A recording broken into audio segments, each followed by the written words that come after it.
Saúdo a igreja com a graça e a paz de nosso Senhor e Salvador Jesus Cristo. Amém? Meus amados, vamos abrir nossa Bíblia na primeira epístola aos Coríntios, capítulo 16,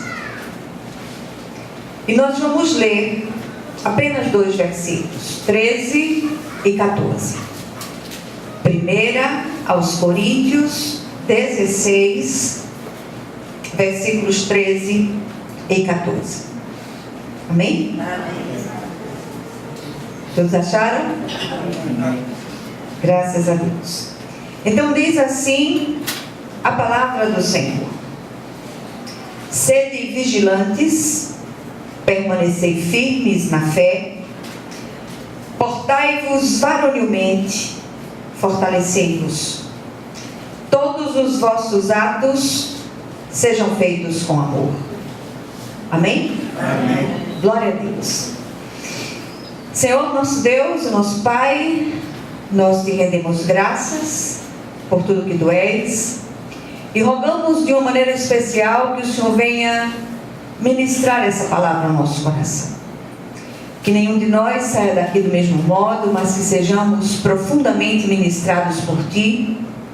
Que essa palavra oportuna, ela venha falar aos nossos corações aquilo que nós necessitamos ouvir, em nome de Jesus.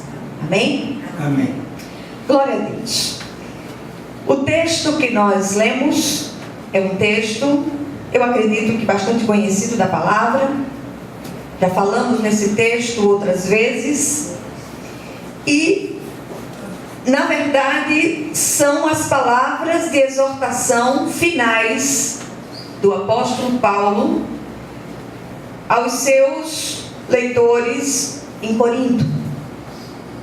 E para que a gente compreenda melhor essas palavras, é necessário ler toda a epístola. Eu queria convidar você depois a ler toda a epístola, para que você compreenda a necessidade das palavras de exortação do apóstolo àqueles irmãos. Eles precisavam andar em santidade, andar em perseverança, para que o nome do Senhor fosse glorificado. E essa necessidade da igreja de Corinto, daqueles dias, continua sendo a mesma necessidade da igreja cristã dos nossos dias.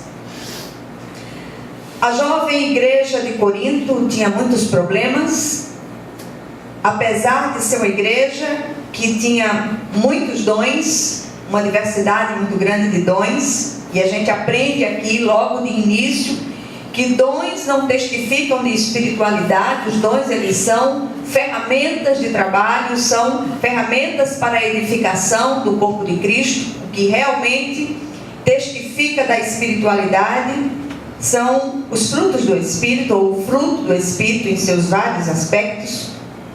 E aquela jovem igreja tinha muitos problemas de ordem moral, de ordem doutrinária, e esses problemas precisavam ser corrigidos pelo apóstolo, que era o pai espiritual daquela igreja.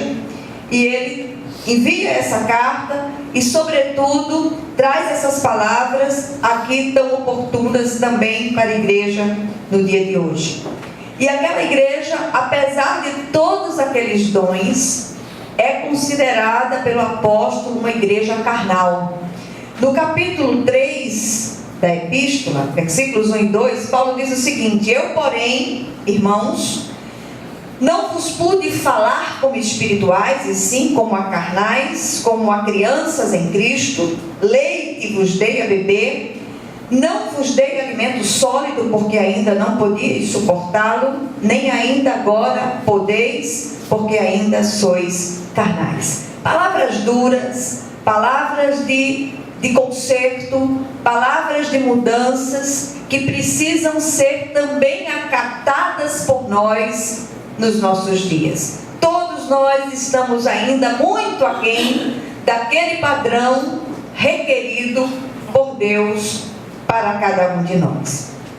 E é interessante pararmos um pouco hoje para observarmos que para onde nos viramos, há uma oferta de fórmulas mágicas para resolver isso ou aquilo, especialmente nesses dias pré-eleitoreiros.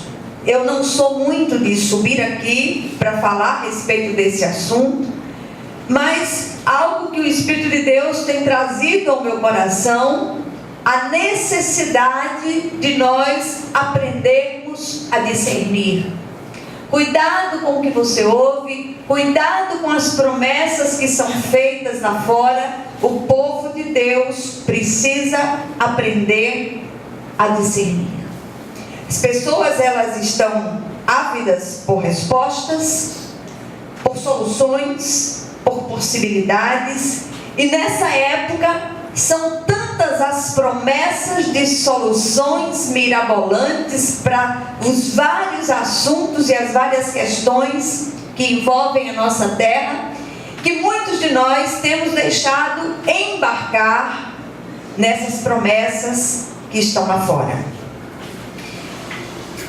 É preciso que haja mudanças específicas, mudanças efetivas, e a maior arma para as nossas mudanças ainda é a oração. E nós temos orado pouco, nós temos buscado pouco. Se eu pudesse escolher um tema para a mensagem de hoje, certamente seria: fortaleçamos as mãos enfraquecidas e os joelhos trôpegos. Essas mãos enfraquecidas falam de atos, falam de atitudes, de ações da nossa parte que têm sido negligenciadas por nós. E os nossos joelhos vacilantes fala da necessidade cada vez maior de nos dedicarmos à oração, da busca da presença de Deus. Então, meus amados, precisamos de mudança. Precisamos que o cenário à nossa volta mude. No entanto, toda mudança requer atitude. Toda atitude, ela requer equilíbrio, pois atitudes geram consequências. Quantas consequências nós estamos amargando hoje de atitudes passadas que foram tomadas sem o devido equilíbrio e sem a busca da direção de Deus. Olhar para essas palavras do apóstolo Paulo nos faz tremer. E quanto ao povo de Deus, que tem sido açoitado tanto por ventos doutrinários, cada vez mais devastadores, quanto por tribulações cada vez mais angustiantes, e ainda pelas falácias dos espertalhões. O povo de Deus não tem sido um povo prudente. E o próprio Jesus, ele fala em sua palavra que muitas vezes os filhos das trevas conseguem ser mais prudentes do que os filhos da luz. Não é bom que as coisas sejam assim. Nós temos o Espírito de Deus em nós e precisamos aprender a discernir, precisamos aprender a buscar a presença de Deus e buscar, sobretudo, as direções de Deus para aquilo que os passos que nós vamos dar, para as decisões que nós vamos tomar. Muitos cristãos têm andado de forma trôpega, vacilante, diante dessas investidas. E eu pergunto, será que não há nada que possamos fazer que nos assegure um andar firme e perseverante? O autor de Hebreus ordena, portanto, fortaleçam as mãos enfraquecidas e os joelhos trôpegos. Precisamos aprender com o Espírito Santo de Deus. Se nós queremos respostas, precisamos dobrar os nossos joelhos. Muitas vezes nós nos desesperamos, nós nos inquietamos, nós nos sobrecarregamos, porque nós queremos agir com o braço de carne. Mas o Senhor nos chama a andar pelo Espírito e a agir pelo Espírito. Porque quando nós fazemos assim, o Senhor vem e traz um refrigério tão grande para o nosso coração, que nós somos surpreendidos com leveza no agir diário. Amém? Então, meus amados, será que não existe algo que possa restabelecer a firmeza do nosso andar e agir? O apóstolo Paulo responde através do texto a essas questões. As ordenanças dadas por ele nos versículos lidos precisam gerar atitudes por parte dos que experimentam o Cristo que vivifica. Se você já tomou uma decisão pessoal pelo Cristo, se Jesus é uma realidade na sua vida, você precisa andar em oração perseverante. E você precisa ter a confiança de que as coisas vão mudar à sua volta. Mas essa mudança, ela começa primeiro no nosso coração. Então, só a partir daí, essas atitudes serão tomadas com leveza e sobrenaturalidade. O cristão precisa aprender a andar em sobrenaturalidade, na dependência do Espírito Santo. Nosso país, ele enfrenta talvez uma das maiores crises moral, política e ética. E eu não lembro de um tempo mais difícil. E nós estamos como se entorpecidos, nós estamos como se não entendêssemos o que está acontecendo à nossa volta. E muitas vezes nós queremos, como eu disse no início, resolver as coisas, fazendo passeatas, fazendo isso, aquilo outro, com um braço de carne. Vamos orar. A maior força bélica do universo chama-se oração. Amém. E nós temos orado pouco. As pessoas têm orado muito por coisas pessoais, por ter coisas, ao invés de orar pela nossa nação. É preciso orar. Nós estamos praticamente a 60 dias de uma eleição difícil, complicada, e nós precisamos buscar de Deus essa sabedoria do alto. Aí sim, nós vamos ver mudanças efetivas no nosso país. Amém? Mas vamos olhar para o texto. Eu queria convidá-los novamente a deixarem as suas Bíblias abertas. Paulo aponta aqui no texto 5 atitudes imperativas que asseguram um andar firme e perseverante em Cristo. A primeira atitude é sede vigilantes. Tem faltado vigilância no nosso meio. E quanto mais nós conversamos com as pessoas, quanto mais nós ouvimos as pessoas, mais nós temos a profunda convicção desta falta de vigilância. A atitude de vigilância tem sido negligenciada pela maioria de nós. A vigilância, que precisa estar sempre acompanhada da oração, é uma questão de sobrevivência para todos os que servem ao Deus vivo. Somos espreitados incessantemente por ações malignas e presenças também malignas, que se colocam ao nosso derredor para nos derrubar de nossa posição em Cristo. Então fica esperto, crente, em nome de Jesus. Acorda. Nós temos estado como que sonolentos e nós precisamos ficar acordados, vigilantes, em nome de Jesus. Tem um pensamento que tem sido atribuído ao brigadeiro Eduardo Gomes, que eu gosto demais de citar nesses momentos, que diz o seguinte: o preço da liberdade é a eterna vigilância. E tem muito crente aprisionado por causa da falta de vigilância. Deus nos chamou, escolheu, salvou e capacitou a enfrentar as astutas ciladas do maligno, mas precisamos permanecer atentos, do contrário seremos terrivelmente envergonhados. E o pior, sofreremos as consequências de nossa negligência. Então, a primeira coisa que eu queria dizer a você hoje: acorde em nome de Jesus. Acorde enquanto é tempo. Vigia, crente, em nome de Jesus. Segunda atitude, mencionada pelo apóstolo Paulo nas suas palavras de exortação, é permanecer firmes na fé. Meu Deus do céu, a fé, ela precisa estar edificada sobre a rocha. E nós temos a impressão que a fé de muitos está edificada na areia.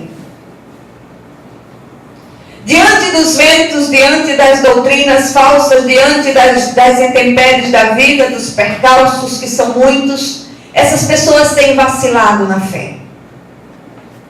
E muitas vezes, por vacilar na fé, culpa o Senhor pelos seus desafetos, pelas suas agonias. Então o apóstolo diz à igreja jovem de Corinto e diz à jovem igreja Betel no dia de hoje: permaneçam firmes na fé. Descobrimos em Romanos 12:3 que o Senhor repartiu uma medida de fé com cada um de nós. Hoje eu estava lendo esse texto, meditando nesse texto antes de vir para cá, e me ocorreu uma coisa interessante. Hoje a gente vê uma tentativa muito grande de medir as coisas.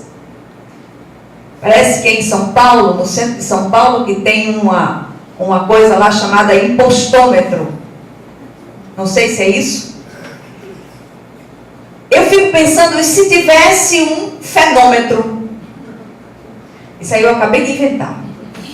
Vou patentear. Onde estaria o nível da nossa fé? E nós fôssemos submetidos a esse fenômetro, qual seria a temperatura da nossa fé? Nós precisamos entender que a fé precisa ser multiplicada. Como essa fé vai ser multiplicada? Ouvindo e acatando a palavra de Deus. A fé vem pelo ouvir e ouvir a palavra de Deus. Quanto mais ouvimos, mais essa palavra vai sendo consolidada em nós, vai gerando vida no nosso coração e se transformando em certeza inabalável, porque a fé é isso. A fé é a certeza, é a firme convicção de fatos que ainda não são vistos no mundo físico, com os olhos humanos, mas são fatos já no reino espiritual, e essa certeza inabalável que nós precisamos aprender a cultivar. Quanto mais ouvimos, quanto mais nos deixamos ministrar por essa palavra, mais essa certeza vai se instalando em nosso coração. Quando a fé se instala, ela dá firmeza aos nossos passos. Ela fortalece as nossas mãos para atos concretos de amor. Ela firma os nossos joelhos para que eles não vacilem na oração. Sobretudo naquela oração de ação de graças, nós temos aprendido neste lugar a orar, clamando e agradecendo. Você traz ao Senhor uma demanda, você apresenta ao Senhor uma causa que do ponto de vista humano é absolutamente impossível. Mas quando você já apresenta esta causa em ação de graças, o céu começa a se mover em seu favor. Quinta-feira passada, nós trouxemos à igreja um pequeno testemunho que tinha sido dado na semana anterior por um jovem que passava pela rua na quinta-feira, isso há um tempo atrás. E esse jovem, ele tinha terminado o curso de Direito, mas desempregado, não tinha a menor possibilidade de conseguir fazer o exame da OAB, porque precisava pagar a inscrição estava em cima, era o dia seguinte que expirava o prazo, e ele precisava comprar um material, esse material para o curso, de preparação para a prova da OAB, e ele também não tinha dinheiro para isso. E ele entrou aqui numa quinta-feira, ele disse que olhou na porta, só tinha aquelas senhorinhas, ele disse: será que homem pode entrar? Aí ele viu o pastor sentado aqui, disse: eu vou entrar. entrou e colocou como pedido de oração. Ele disse que tinha feito 2 pedidos de oração. Outro ele disse que ainda não recebeu, mas tem certeza que virá. E ele colocou ali na caixinha de oração, para que nós orássemos, a possibilidade dele fazer a inscrição daquele curso, daquele exame. E foi embora. E quando ele chegou em casa, alguém que era a pessoa mais improvável do mundo, porque Deus faz assim, o Senhor levantou essa pessoa absolutamente improvável, e essa pessoa disse: fulano, você fez a inscrição da OAB? Ele disse: não, porque eu não tenho como, não tenho dinheiro. Ele disse: está aqui o dinheiro.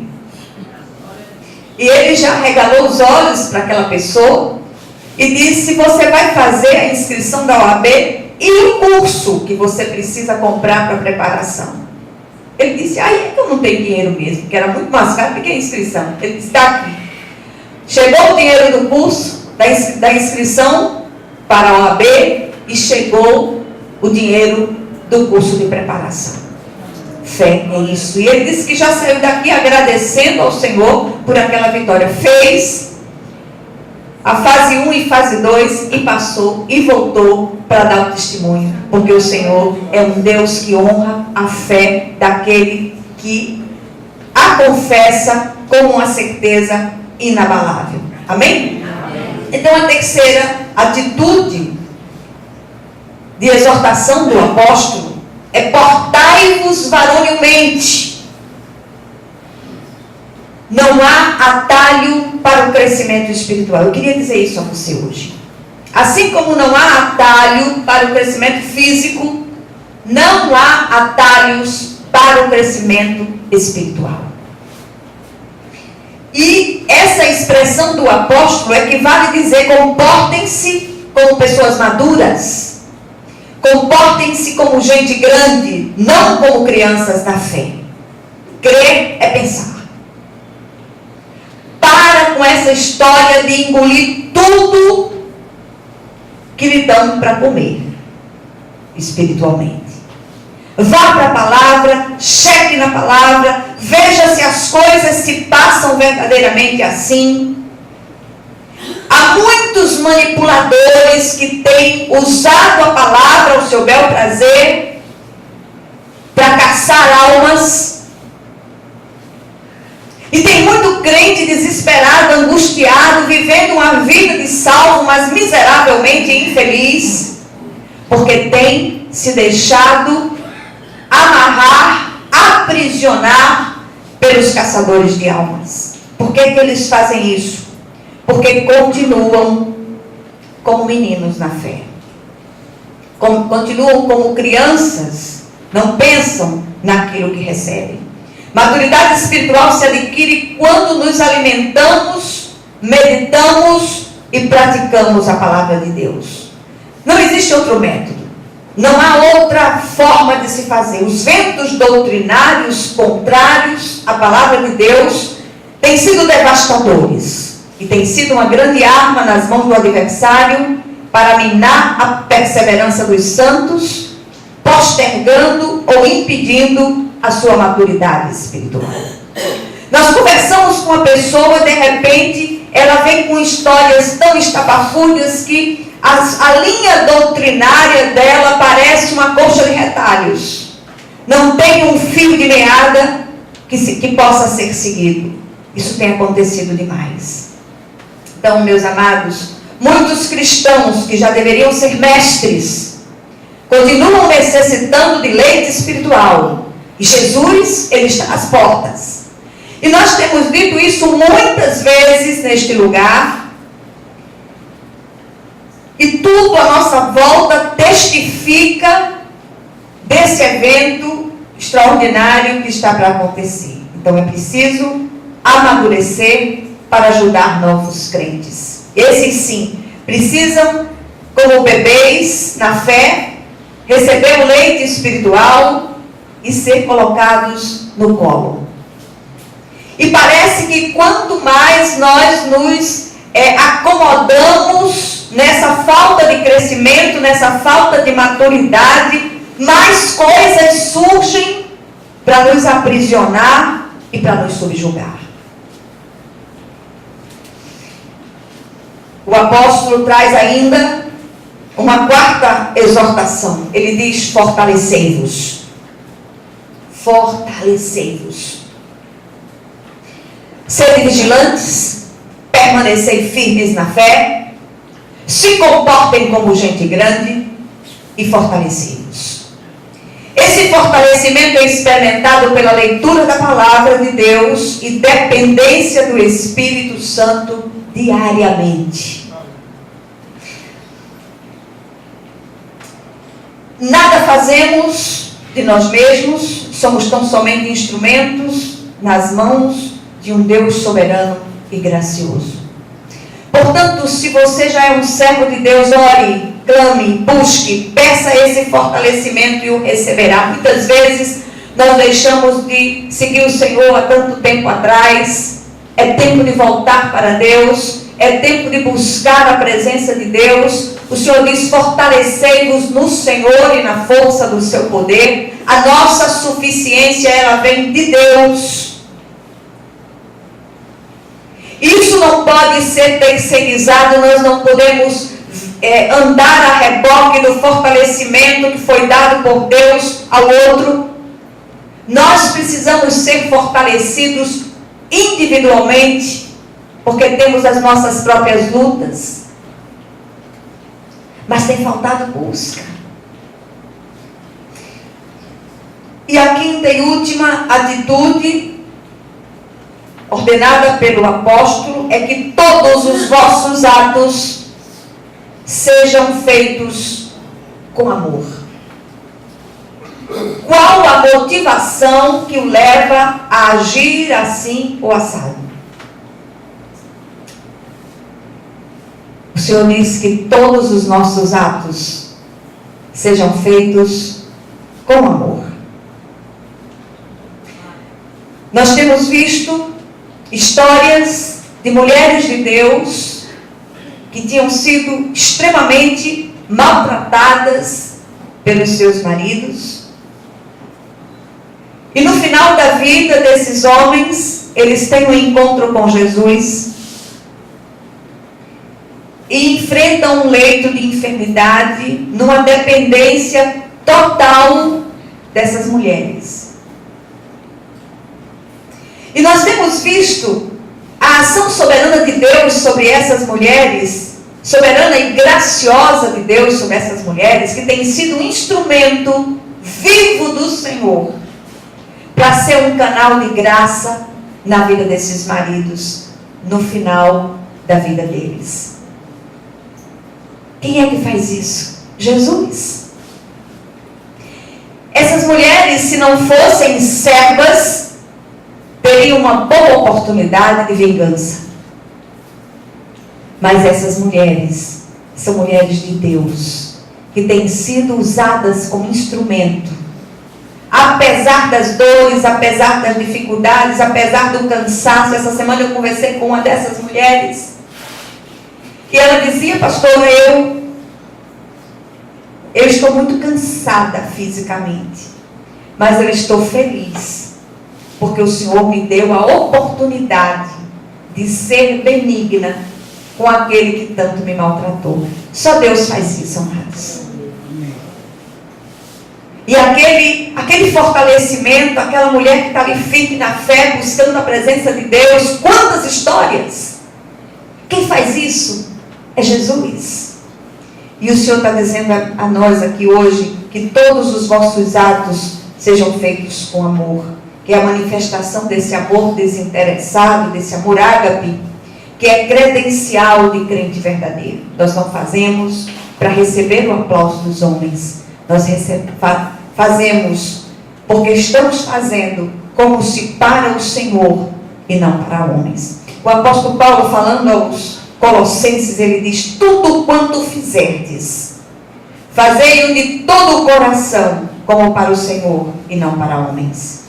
Quando o texto citado diz tudo, é tudo mesmo. De um simples copo de água oferecido a um sedento, a uma visita feita ao enfermo, de uma palavra de graça proferida, ou mesmo a pregação do Evangelho àqueles que nunca ouviram falar de Cristo. Em outras palavras, Paulo está dizendo: exercitem-se na graça de Deus, sejam canais da multiforme graça de Deus. Instruam-se na palavra, orem uns pelos outros, busquem o fortalecimento em Deus, e eu tenho certeza que o Senhor vai mudar efetivamente o cenário das nossas vidas. Que nós possamos, nesses dias que antecedem as próximas eleições, orarmos pelos governantes, pelos novos governantes, pelas nossas escolhas. Não se deixem iludir por promessas daqui, dali, acolá, mas orem, diga: Senhor, me dá direção, para onde eu devo ir, em quem eu devo votar, em nome de Jesus. O que nós aprendemos aqui? Em primeiro lugar, nós precisamos aprender a depender de Deus e de sua santa palavra. Quando levamos a sério o que dizem as Escrituras, as coisas começam a fluir para nós. Precisamos reaprender a vigiar e orar em todo o tempo. Não terceirize a oração e a vigilância. Faça você mesmo. Entre com ousadia no Santo dos Santos. Leve diante de Deus a sua demanda e ache graça em sua presença. Precisamos permanecer firmes na fé e construir a nossa casa espiritual sobre a rocha eterna que é o nosso Cristo. Que o Senhor Ele possa ministrar essa palavra ao nosso coração. Aprendamos a nos portar varonilmente, de forma madura e corajosa, para que possamos cuidar dos novos crentes. Tem muitos crentes chegando, ávidos pelo leite espiritual, e é você que vai oferecer esse leite. Finalmente, que todos os nossos atos sejam feitos com amor. Exercitemos incessantemente a graça de Deus com todos, com os que estão perto e com os que estão longe, sobretudo com aqueles que Ele não merece. Amém? Que o Senhor Ele possa aplicar essa palavra ao nosso coração, em nome de Jesus. Amém? Glória a Deus.